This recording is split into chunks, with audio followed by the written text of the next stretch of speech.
Hello, gamers. Welcome to the second episode of the Foundry VTT 101 course.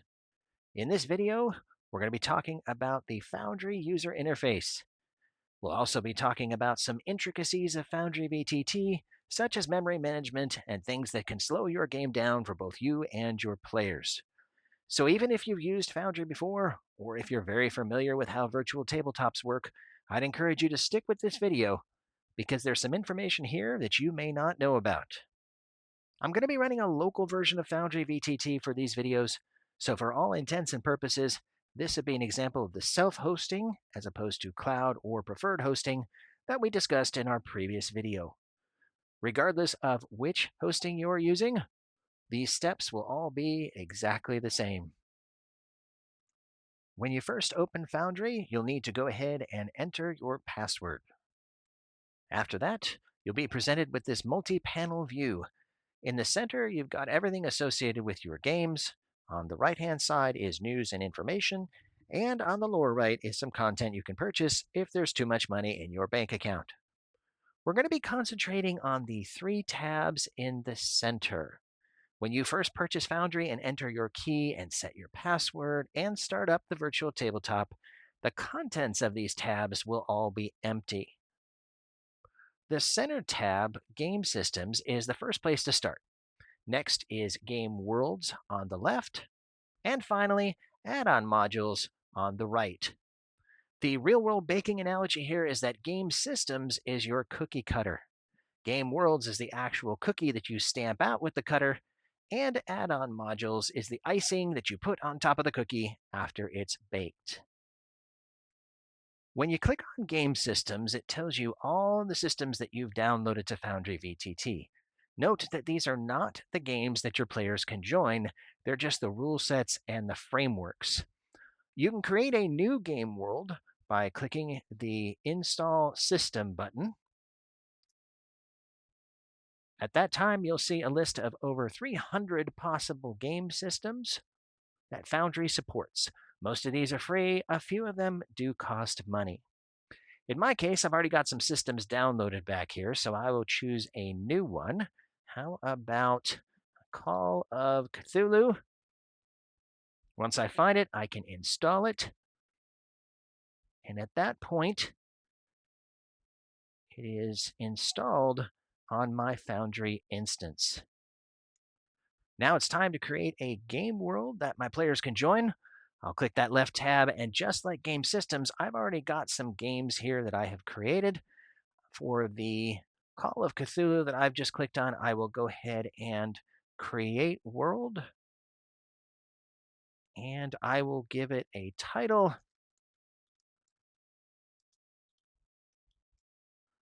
And I will need to go ahead and select the game system for that new game. My choices are everything that I already have installed. In this case, I'll go ahead and choose Call of Cthulhu. There is plenty of other stuff to fill out here, but none of it is essential, so I will click Create World. Now I've got a launcher tile for my game. This is what I'll be clicking on to start my game in just a minute, but first, I'm going to click on the Add-on Modules tab to show you what I'll be doing at the end of this series in a future video. You can see here that I've got about 11 modules installed in my Foundry instance. Modules are add-ons in the same way that your web browser can have add-ons for things like high contrast screen color changers and ad blockers and image and media downloaders and best price deal finders. Works exactly the same way with Foundry VTT. And if we click the Install Module button, you can see that it takes just a couple of seconds to see the entire list of options here because there are close to 4,000 different modules you can download for Foundry VTT. When people talk about the advantages that Foundry has over other virtual tabletops, this is what they're referring to. These modules can do anything from draw maps to animate attacks to create complex puzzles and much, much more. Most of them are free, some of them cost money. Likewise, some of these modules are specific to game systems such as D&D or Pathfinder. whereas other modules are system independent and they'll work with pretty much any game system that Foundry supports. It's not uncommon to have anywhere from 30 to 50 modules actively running in a game. I've even seen some Foundry GMs who have around 100 modules in their games. It should be noted that at some point, the number of modules you have actively running in your game is going to slow your game down. My guess is it's somewhere around 100, but I don't really have any empirical evidence to prove this. I've really just never seen anybody who uses more than that amount. In my own games, I hover somewhere around 40 active modules at any one time. For the purpose of this video series, when I show examples, they're going to be using the D&D 5e game system. And that's because Dungeons & Dragons is by far the most popular tabletop RPG in the world. Note that even if you're not running Dungeons & Dragons, everything in this video should still apply to the game system that you are running. When you start your game instance over here in Game Worlds, this dialog should appear. You can see that by default, when I click a player, Game Master is present. I've also added Test Player here, but that's above and beyond what the default is. Game Master will be there automatically for you. When your players go ahead and join, they will have an option to join as a player. We'll show that later on in a future video. I don't have a password set up for this game, but it's a good idea to create one for your own game just to be safe. There are some other things down here, world description to the right, but I'm going to ignore that for now. I'll go ahead and join the game session. When the game instance first opens, you'll see that there are a number of controls at the top, left, center bottom, bottom right, and right-hand side of the screen. In the center, I've got a pause notification with the D&D logo. If you're playing a game other than D&D, this logo will probably be different. If you want to unpause, just press the spacebar on your keyboard, and it's a toggle so that you can click it on and off again. Typically, I pause when I don't want my players venturing off too far on the map, or when I want to do some exposition for the big bad villain and do some monologuing before the big bad battle. By default, there's no map or scene when creating a new game, so I'll go ahead and create one. Don't worry about the steps that I'm doing here. We'll be going over them in detail in future videos. I'm just going to go ahead and create a test scene. The important part is that now we have this background map, which we can move forward with all the controls now that the map is loaded in Foundry. To zoom in or out, use the scroll wheel on your mouse. To pan in any direction, right-click and hold, and move your mouse. Finally, to highlight a portion of the background for others to see, left-click and hold. At the top of the screen, you can see a small rectangle that indicates that my player, the Game Master, is currently looking at the scene called Test. There's a small round fuchsia, magenta, or pink purple circle thing with the letter G on it to symbolize which scene or map or background the G for Game Master is currently looking at. More on this in a future video. On the left-hand side, we have our layer controls. You can see that there are two columns here. The leftmost column is fixed, which means it's not going to change. The rightmost column is dynamic, which means that every time I click on one of these different layer controls, the second column changes based on which control I've selected. There's also a nice feature where if you hover on one of these controls, it will give you a tutorial on how it's used. Think of the layer controls as everything you can do on a battle map if you were sitting at a gaming table. For now, we're going to ignore most of these as I'll be going through them in detail in future videos. In the lower left corner, we have the player list. Because I'm the GM and I haven't created any other players yet, it's just me listed here. I have the option to right-click and go to User Configuration and do things like change my color or some naming conventions, but I'm going to leave it as fuchsia, purple, magenta thing for now. At the bottom center, we have the macro hotbar. Now, we don't have any macros yet, so all 10 of these boxes are empty. We'll get to macros in a different video. For now, you just need to know that there are actually 50 of these things. And the reason for that is over here on the right, we've got an up arrow and a down arrow. If I click that arrow, you can see that we're now on number 2, 3, 4, and 5. They all look the same because they're all empty, but basically it's 5 times 10, 50 in all. These macros are available to players as well, and either GM or player can access them by clicking on the square or by pressing the associated number on their keyboard. On the right-hand side of the screen, we have our sidebar buttons. Although these buttons are fixed in their vertical up and down position, they do dynamically expand and contract in the horizontal position as of Foundry version 13. When I click the top button, Chat Messages, you'll notice that it slides to the left, and there's some empty space up top with a chat message window at the bottom. And as I cycle from button to button, the right-hand side screen dynamically changes.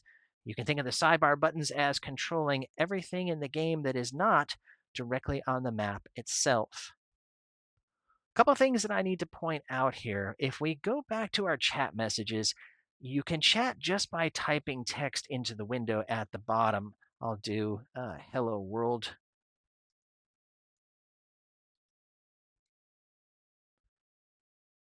When I click enter, that chat messages appears at the top, and more messages will appear, and they will cycle towards the bottom. But there seems to be a problem here because nowhere on the UI that I've shown you so far are there any buttons for individual dice that you can click and roll. This is actually by design, as the default version of Foundry VTT does not have an automatic dice roller. Instead, they've designed it such that you manually enter the roll command for any combination of dice that you want to roll. So for instance, I could type in /roll 2d20, click enter, and I get a result in the chat. I can see that the total was 18. If I click on this expansion, I can see that my first d20 rolled a 3, my next d20 rolled a 15, and by adding them together, I got 18 total. Now, this might seem kind of manual for a virtual tabletop. Foundry does offer a push-button dice roller. It is a free module, but you need to install it via the add-ons that we saw earlier. The next button down is our combat encounters. We'll revisit this one in future videos. The scenes button is next. Note that this is not called map because even though it has a map symbol on it, this is because a scene is much more than just a battle map. It's also the tokens and the music and the notes and much more. You can add scenes and delete them at your convenience. That's where we made our test scene earlier. More about scenes in our next video. Actors are essentially the tokens used to represent the player characters and non-player characters and vehicles on the map. Think of it as both the miniature on the map and also the character sheet of paper that goes along with the miniature. Items are anything that actors can interact with or carry on their person or pencil in on their character sheet. Things like swords and backpacks and spells and food and currency and familiars are all types of items. Journals are next, and they can be anything from complete rule books to notes shared between players. You can think of rollable tables as the random charts of stuff you'd find in any RPG rulebook. If there's a table of random things you can roll, it's handled here. Card stacks are exactly what you think they are. I've got a couple of them pre-populated here that we'll look at in a future video. They're basically a standard 52 card deck. Most RPGs do not utilize these or do not utilize them extensively, but D&D's Curse of Strahd campaign and all of the Savage Worlds products do heavily utilize cards. Again, we'll revisit these in a future video. We're going to skip over macros for this video series. Macros in Foundry VTT are created using the JavaScript language. These are typically included with downloaded modules or installed game systems, or you can even create them yourself if you are fluent in JavaScript. Typically, you use a macro to do a complex combination of steps or things all at once so that you don't have to do them manually or one at a time. Playlists work pretty much the same as your Spotify or Apple Music or YouTube Music or Amazon Music. Basically, you create a playlist and put music into the list. You can choose the order that it plays in, you can choose the volume that it plays at, and you can even choose whether it's random or it repeats. We'll be doing more of this in our next video. I'm going to intentionally save the Compendium Packs button until last in this video because it is so large and so complex that we'll need time to address it properly. At the bottom, we have our game settings. You'll see that there are a lot of options here.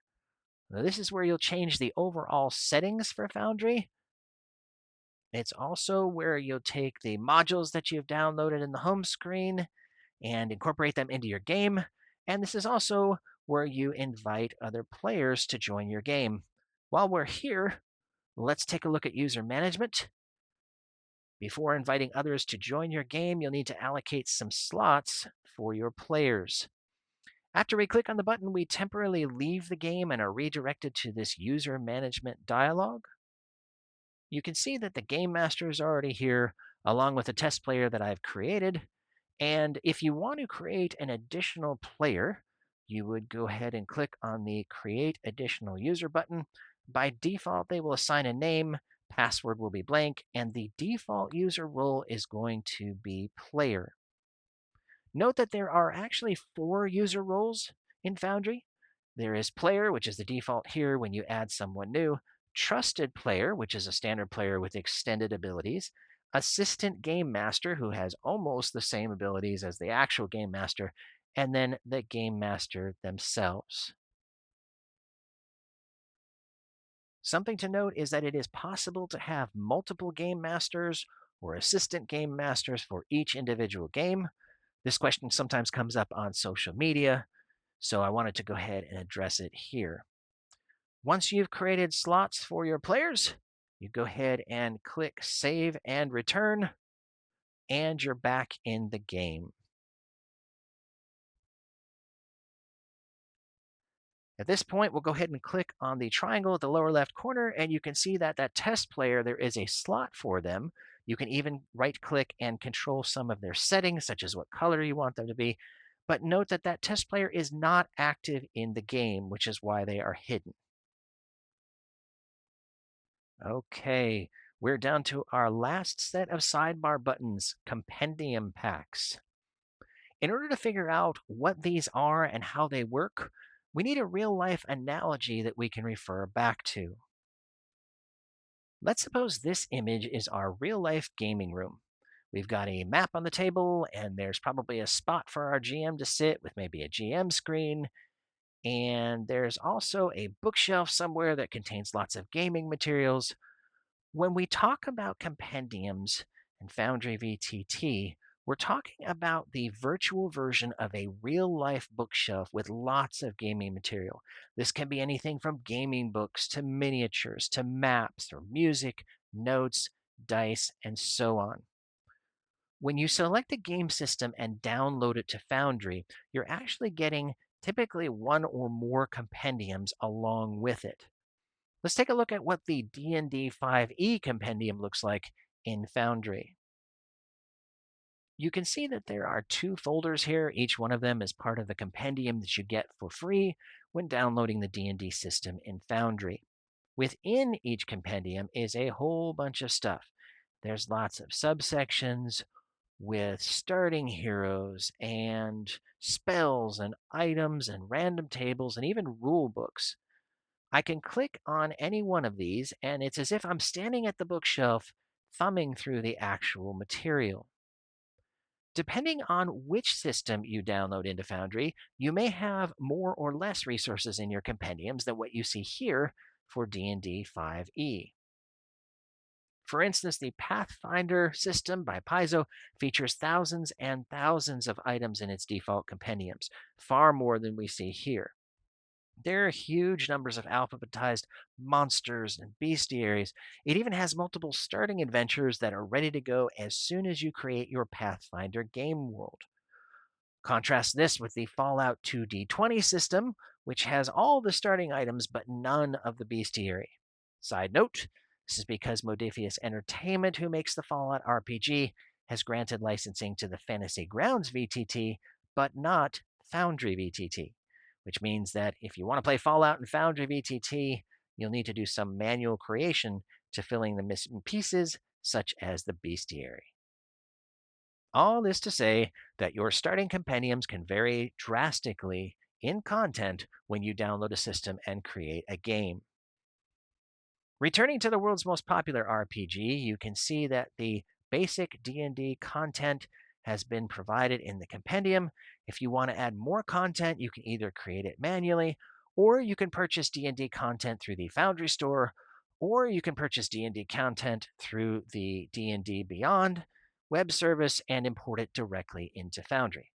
Whichever method you choose to purchase things like Curse of Strahd or Tomb of Annihilation or Tasha's Cauldron of Everything or any other D&D product, chances are they're going to wind up here in your compendium packs. Like the bookshelf in your gaming room, compendiums hold a lot of information. And all of that information has pretty much no impact on slowing down your real life game when players are sitting at the real life gaming table. Likewise, Foundry's compendiums work the same way a real life bookshelf does. While it's in the room, it doesn't really have an impact on how fast or slow your game runs. The number and size of your compendiums has very little, if any, impact on how fast or slow Foundry runs for both you and your players. So, what does impact performance for you and your players? Content on the gaming table, which is anything that is not in a compendium. This includes anything in any other sidebar, anything in the macro slots at the bottom, or the actual macros themselves in these slots, anything in the layer controls on the left, anything you have locally in your actors or your scenes or your items or your journal entries. So the point I'm trying to get at here is that good housekeeping is always essential in Foundry VTT. I don't personally run Dungeons and Dragons, but let's say, for example, that I'm running Curse of Strahd. And I'm not sure how many chapters there even are for Curse of Strahd, but my friends who've run the adventures have campaigns that last 4 years. So I'm assuming there's quite a few. Just as a guess, I'll say 30 chapters. Each chapter is going to have maps and tokens and audio and NPCs and notes and lots of other goodies. Using the example with our gaming room analogy, all of your Curse of Strahd stuff is sitting here on this bookshelf. You do not want to take all that entire Strahd collection and try to pile it on top of the gaming table. There would be 30 plus maps all stacked up on top of each other. Miniatures would be spilling over the sides of the table. You'd have no idea where your audio was, and things would just be very, very messy. Likewise, you do not want to import all 30 chapters of your Strahd compendium to the scenes or actors or items or journal in these sidebar areas. 1 or 2 chapters at a time is the most you want to import. Anything else can stay in your compendiums area. And when your players are finished with one of those 2 chapters, delete them from the sidebar area. Your scenes, actors, items, journal. If they're not on the current 1 or 2 chapters you're working on, get them out of there because they will take up space on your gaming table and they will slow things down. Even old items in the chat area can slow Foundry down by taking up a whole lot of space. So if you haven't cleared that log from 3 sessions ago, now's the time. Congratulations, you've just completed the second video in this series. Thanks for watching, and I hope you have one hell of a good day.